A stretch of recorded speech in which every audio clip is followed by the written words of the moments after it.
Hello, नमस्कार, आदाब and welcome मेरे study YouTube channel multi dimensional studies fair में आपका बहुत बहुत स्वागत है। आज हम इंडस वाटर ट्रीटी पढ़ेंगे। ये ट्रीटी है क्या, ये पढ़ेंगे। इस ट्रीटी का काम क्या है, ये सारी चीज़ें जानेंगे।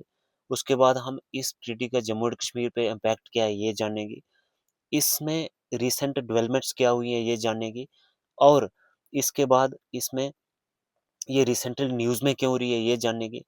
और ये टॉपिक जो है वो वेल ऑर्गेनाइज्ड और वेल स्ट्रक्चर्ड है, बिल्कुल एग्जाम स्पेसिफिक और एग्जाम ओरिएंटेड है।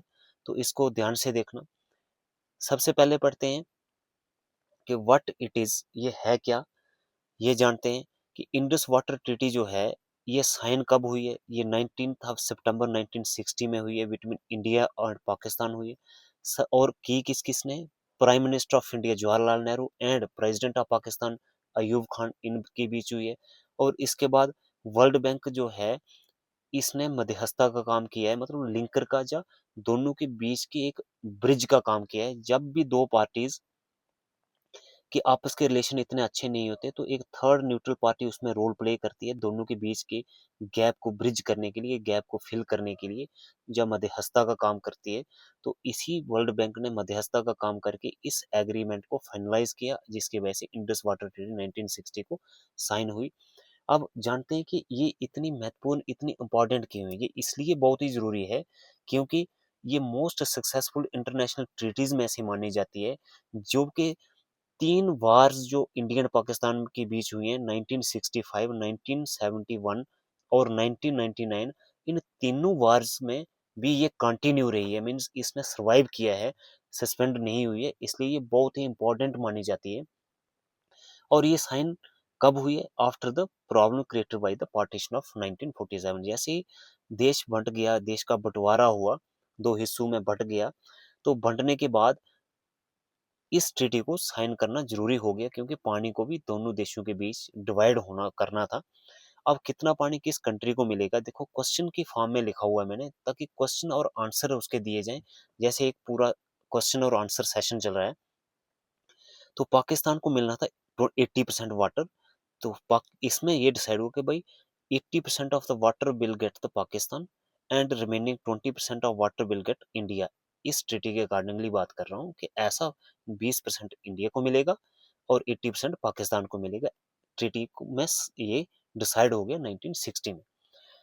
और उसके बाद इसके 6 रिवर्स थे, देखो इंडस रिवर जो है इसकी 6 ट्रिब्यूटरीज थी, मतलब 6 रिवर्स को मिलके एक रिवर बनता है।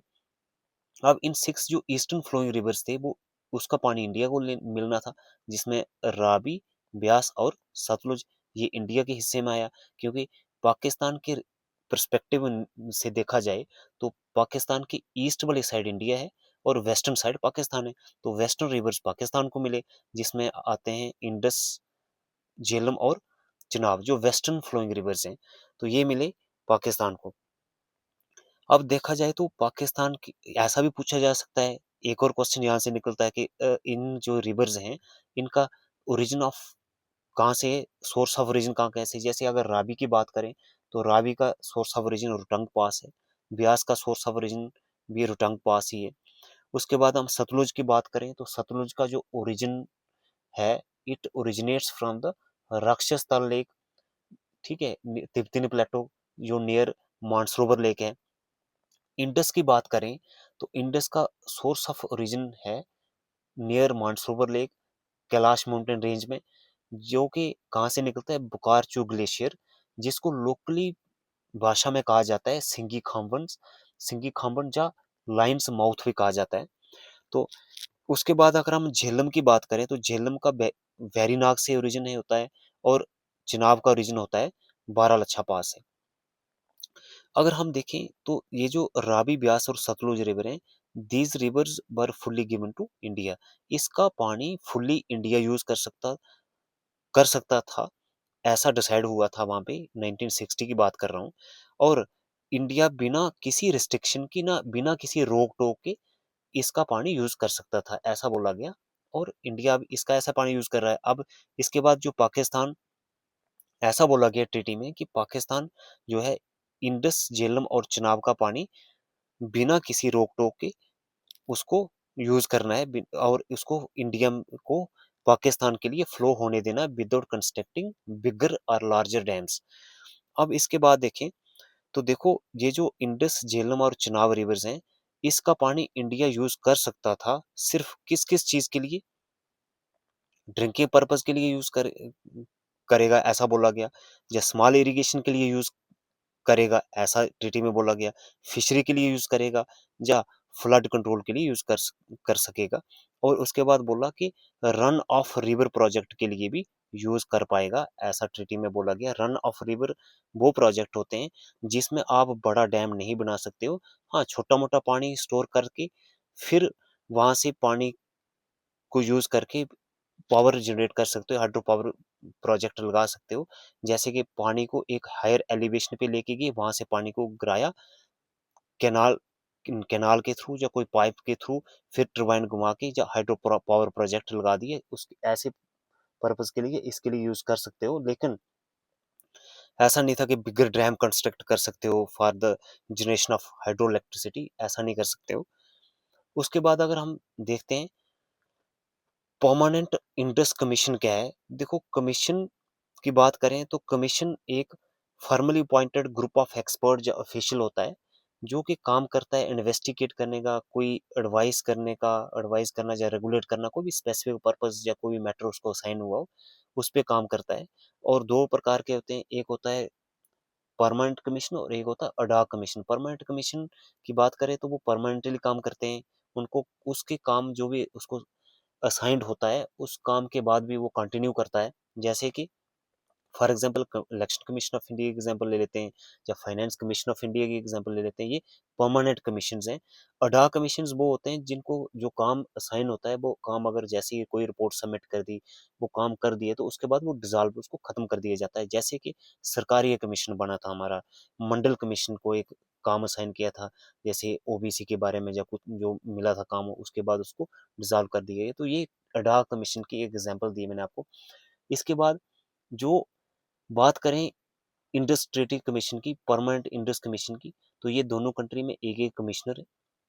ये रेगुलरली मिलते हैं और मिलने के बाद ये डाटा शेयर करते हैं, और कोई भी वाटर डिस्प्यूट हो उसको सॉल्व करने का काम करते हैं। अगर उनसे वो प्रॉब्लम सॉल्व नहीं होती है तो उसके बाद न्यूट्रल एक्सपर्ट को बिठाया जाता है। जैसे कि एक court of arbitration is appointed. एक कोर्ट ऑफ आर्बिट्रेशन जैसे 2013 में 2013 में अपॉइंट की थी, जिसको कहा जाता है, अब कोर्ट ऑफ आर्बिट्रेशन कौन है, ये होती है इंटरनेशनल कोर्ट ऑफ जस्टिस, जिसका हेडक्वार्टर कहाँ पे, हेग में, Hague in Netherland, which is the administrative capital of Netherland, वहां पे। तो हेग की वजह होने की वजह से हैग इसको बोलते हैं, हैग्स परमानेंट कोर्ट ऑफ आर्बिट्रेशन, जिसने ये बोला था कि इंडिया जो है वो यूज कर सकता है पानी विद सर्टन कंडीशंस। और ये भी इसमें बोला गया था कि ये पूरी ये काम ये कंटिन्यू रहेगी, ट्रीटी सस्पेंड नहीं होगी, even during the wars this treaty has continued. अब इसके बाद अगर हम इम्पैक्ट की बात करें जम्मू और कश्मीर पे इंडस वाटर ट्रीटी के इम्पैक्ट क्या हैं, तो इस पे सबसे पहले क्या है, जो वेस्टर्न फ्लोइंग रिवर्स हैं, वेस्टर्न फ्लोइंग रिवर्स का जैसे इंडस हो गया, झेलम हो गया और चिनाब हो गया, इसका पानी मिलना चाहिए जम्मू और कश्मीर को। और इसी पे तो कुछ इसी का तो पानी हमें फ्लो होने देना पड़ता है पाकिस्तान के लिए, इसका हम हमें रिस्ट्रिक्शंस लगाई हुई हैं, रिस्ट्रिक्टेड यूज है। तो इसी की सबसे इस ट्रीटी को यही इम्पैक्ट अफेक्ट करता है हमारे जे को, कि हम इसका फुली यूटिलाइज नहीं कर पा रहे हैं, जितना हमें required amount of water which is to be used, we can not use that much amount of water of these three rivers. ये सबसे बड़ी प्रॉब्लम है। नेक्स्ट क्या है, इरिगेशन प्रॉब्लम। इरिगेशन प्रॉब्लम इसलिए है क्योंकि हमारी जो ज़्यादातर इकॉनमी है, ज़्यादातर पॉपुलेशन है, वो डिपेंड करती है एग्रीकल्चर पे। एग्रीकल्चर के लिए ज़रूरत होती है इरिगेशन की। अब इरिगेशन के लिए हम फुली इसका पानी यूटिलाइज नहीं कर पाते हैं, कुछ we can use with the certain restrictions. तो फुली यूटिलाइज नहीं कर पाने की वजह से जैसे जैसे 1960 से अब तक का जो है एरिया जो अंडर द इरिगेशन वो इंक्रीज हो गया है। तो जिसकी वजह से अब एरिया तो इरिगेशन इंक्रीज हो गया, लेकिन पानी अपना इतना ज़्यादा यूज नहीं कर पाते हैं हम इसका, बिकॉज ऑफ दिस ट्रीटी।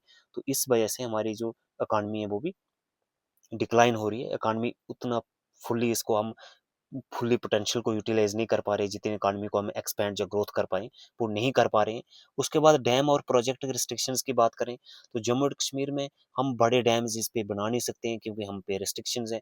कौन, हम इस रिवर्स की बात कर रहे हैं, इंडस, चिनाब और झेलम की, क्योंकि इस पे रिस्ट्रिक्शंस है। बाकी रावी, ब्यास और सतलुज पे तो कर रहे थे वो, उसका तो हमें विदाउट एनी रिस्ट्रिक्शंस उस पे बना सकते हैं। तो इस ट्रीटी का इम्पैक्ट की बात करें तो ये सारी चीजें इसमें आती हैं। तो अब जैसे कि फॉर एग्जाम्पल के तौर पे तुलबुल प्रोजेक्ट है झेलम पे, जिसको शुरू किया था 1980 में, लेकिन 1987 में इस पे पाकिस्तान ने ऑब्जेक्शन लगा दी कि आप भाई इसका पानी यूज नहीं कर सकते क्योंकि ये वाला रिवर जो है हमारे हिस्से में आया है, तो आप इस पे बड़ा डैम कंस्ट्रक्ट नहीं कर सकते हो, तो इसको रोकना पड़ा। उस टाइम की बात है। तो मैंने और बहुत सारे प्रोजेक्ट हैं इस प्रॉब्लम की वजह से, जो ट्रीटी है 80-20 अमाउंट ऑफ वाटर जो शेयरिंग उसमें बोली गई है, इस वजह से बहुत सारे और भी प्रोजेक्ट बहुत सारे डिले हो रहे हैं। इकोनॉमिक लॉस की बात करें, ये this is also one of the impacts. अब हम देखें इकोनॉमिक लॉस, तो इकोनॉमिक लॉस तो हो ही रहा क्योंकि हम इरिगेशन में उसमें पानी ज़्यादा यूज़ नहीं कर पाते हैं, बड़े डैम्स नहीं बना सकते हैं, उसका फुली पोटेंशियल जो हमारे जे का है हाइड्रो पावर प्रोजेक्ट का वो यूज़ नहीं कर पा रहे हैं। तो इसलिए इकोनॉमिक लॉस तो है ही, और लेकिन उसी में एक स्टडी के मुताबिक जो जम्मू एंड कश्मीर का सालाना जो लॉस हो रहा है वो it is around 6500 to 8000 crore every year, जिसकी वजह से because of the limited irrigation and hydro power development. अब हाइड्रो पावर इश्यूज की बात करें तो इसमें बहुत सारे इश्यूज हैं, जैसे झेलम और चिनाब पे का जो पावर जनरेशन पोटेंशियल है, hydro power electric generation potential है, इट इज अराउंड 20,000 मेगावाट, जिसको हम प्रॉपरली यूटिलाइज नहीं कर पा रहे हैं क्योंकि झेलम और चिनाब का जो पानी है वो हम रिस्ट्रिक्शंस के साथ ही यूज कर सकते हैं, फुली यूटिलाइज नहीं कर सकते हैं।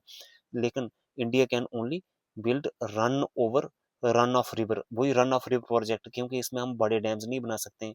रन ऑफ रिवर पानी को बहते हुए यूज यूटिलाइज करके उसी में टर्बाइन शर्माई घुमा के उसी को हम उसी से हम इलेक्ट्रिसिटी जनरेट कर सकते हैं। बिग डैम कंस्ट्रक्शन हमें अलो नहीं है।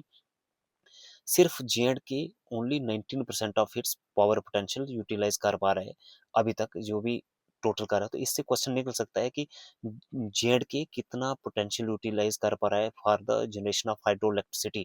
तो जे एंड के use only 19% of its power potential. जैसे कि बहुत सारे प्रोजेक्ट हैं जो डिले हो रहे हैं, जैसे ये ये इन झेलम रिवर पे हो गया, चिनाब रिवर पे है, स्वालाकोट हो गया, पखालदुल हो गया, उसके बाद चिनाब हो गया, जैसे स्वालकोट, पखालदुल, कीरू, क्वार, रटल, ये सारे प्रोजेक्ट चिनाब रिवर पे हैं और हैं कहाँ पे, किश्तवाड़ में। ये सारे डिले हो रहे हैं। तो यूज्ड पावर पोटेंशियल 90%, अनयूज्ड जो है वो ऐसा। अगर हम देखें रिसेंट डेवलपमेंट्स क्या हुई हैं 2024 और 25 में, तो इंडिया एंड पाकिस्तान के बीच उन्होंने बोला कि इंडिया हैज आस्क्ड, पाकिस्तान को पूछा गया कि इसको दोबारा से हम इंडस वाटर ट्रीटी को रिकंसिडर करते हैं। India says that treaty doesn't match the today's need. देखो इसमें ये कहा गया कि इंडिया जो है, इसने बोला कि जो आज की नीड है, आज से 50-60 ईयर्स पहले जो डिसाइड हुआ था वो सेम आज के डेट में फिट नहीं बैठता है। क्यों? क्योंकि पॉपुलेशन ग्रोथ हुई है, क्लाइमेट चेंज हुई है।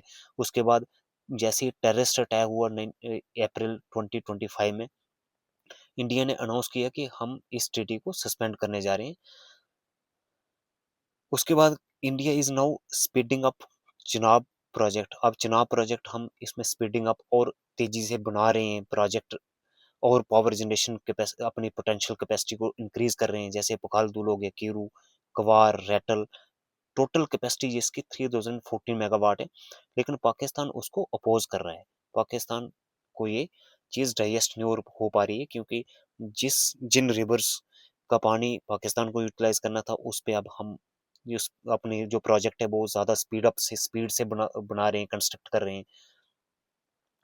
अब why the Indus water treaty was recently news, देखो रिसेंटली न्यूज में रही है, क्यों रही है, इसकी एक शॉर्ट समरी बनाई हुई है। इंडिया ने ये प्लान किया कि जो रावी रिवर का पानी है पाकिस्तान को फ्लो होने से उसका पूरा ज़्यादा एक्सेस जो है उसको रोका जाएगा।